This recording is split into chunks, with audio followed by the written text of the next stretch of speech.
हमारे साथ अनुज यादव सर भी मौजूद है। जिस तरीके से भाजपा अमित शाह ने जिस तरीके से बाबा साहब अम्बेडकर का जो अपमान किया है, ना केवल कांग्रेस पार्टी, तमाम पार्टियां जो है गरमाई हुई है, सियासत भी गरमाई हुई है। हमारे साथ खास बातचीत करने के लिए अनुज यादव सर भी है। सर, क्या कुछ आप कहना चाहेंगे जिस तरीके से अमित शाह ने जो संसद में जिस तरीके से बाबा साहब अम्बेडकर का जो अपमान किया, क्या कुछ आप लोगों की मांग है? देखिए, बहुत ही गलत हरकत ये भारतीय जनता पार्टी के नेताओं, देश के गृह मंत्री संसद में खड़े होकर किस तरह से संविधान निर्माता जिन्होंने इस देश की जो है मजबूत बुनियाद निर्माण करने के लिए संविधान का निर्माण किया और आज भी हम लोग उस संविधान को नमन करते हैं, आपने उनको इस तरह से अपमान किया, दर्शाता है कि भारतीय जनता पार्टी के मन में उनके प्रति कितना घृणा है, कितना उनकी अपमान लगातार करते हैं और किस तरह की शब्दों का ये प्रयोग पर्दे के पीछे करते थे। आज संसद में खड़े होकर किया, देश के गृह मंत्री द्वारा बहुत ही अस्वीकार्य है। कांग्रेस पार्टी की मांग है, खड़गे जी ने कल मांग की है, इनको अपने पद से इस्तीफा देना पड़ेगा। इस्तीफा नहीं देंगे तो प्रधानमंत्री जी को इनको बर्खास्त करना। लेकिन ये मुद्दा जो है लगातार सरगर्माता चला जा रहा है, लेकिन अभी तक जो जिस तरीके से इस्तीफे की मांग कर रहे हैं आप लोग, लेकिन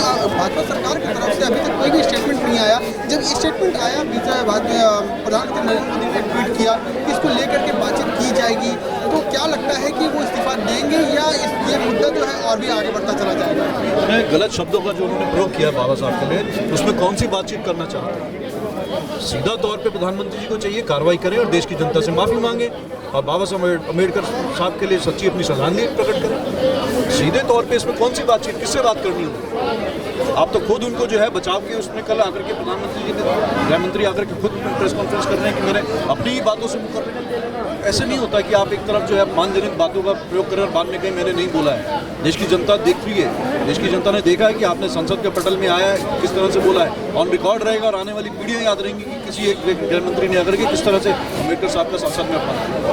भाजपा सरकार ये कह रही है सर कि कांग्रेस पार्टी जो है इस मुद्दे को भटकाना चाह रही है, लोगों को भटकाना चाह रही है, और जिस तरीके से हम लोगों ने बाबा साहब अम्बेडकर का अपमान नहीं किया है, और साथ ही साथ उनका ये कहना है कि संसद ना चलने देने के लिए उनका एक मुद्दा है, ये बना हुआ है। हालांकि कांग्रेस पार्टी ये कह रही है कि उनके पास कोई ऐसे मुद्दे नहीं है, हमारे पास कई सारे मुद्दे, जैसे महंगाई ले लीजिए, चाहे बेरोजगारी ले लीजिए, इस चीज़ का बातचीत नहीं करते। तो क्या कुछ कहना होगा इसमें? देखिए, संसद पहली बार ऐसा हुआ है कि सत्ता पक्ष खुद संसद में चले, विपक्ष चाह रही है, हमारे इंडिया अलायंस, हमारे कांग्रेस पार्टी और तमाम विपक्षी दल चाहते हैं संसद चले। अब तो रोज हमारे नेता वहाँ पे जाके पार्लियामेंट में बात करते हैं, लेकिन खुद सत्ता पक्ष के जो है सांसद खड़े होकर के संसद नहीं चलने देना चाह रहे, क्योंकि जिन मुद्दों पर कांग्रेस पार्टी और इंडिया अलायंस चर्चा चाहती है उन मुद्दों पर ये भाग रहे हैं, घिर रहे हैं। तो अब अम्बेडकर साहब पे गिर गए हैं तो अब कह रहे हैं कि अब देखिए ऐसे नहीं चलेगा, आपको जवाब देना पड़ेगा, माफ़ी मांगनी पड़ेगी, अडानी मुद्दे पर आपको जवाब देना पड़ेगा। आपने जो अम्बेडकर साहब का जिस तरह से अपमान किया है उस पर जब तक कार्रवाई नहीं होगी, कांग्रेस पार्टी और हमारे इंडिया अलायंस के दल के नेता शांत नहीं बैठेंगे, ना सहयोगी दल बैठेंगे। पूरे देश में इसको लेकर के उबाल है, देश की जनता में इसको लेकर के उबाल है, और ये उबाल थमने वाला नहीं जब तक कार्रवाई नहीं होगी। बहुत शुक्रिया। तो देखा कि जिस तरीके से सरकार कहना, तो कहीं ना कहीं जो मुद्दा जो है वो लगातार बढ़ता ही चला जा रहा है, और सियासत जो है वो पूरी गरमाई है। अब देखने वाली बात होगी कि सरकार इसको किस तरीके से देखती है। कैमरा पर्सन राजेश रावत के साथ Abhishek Anand, New India News Network, Delhi.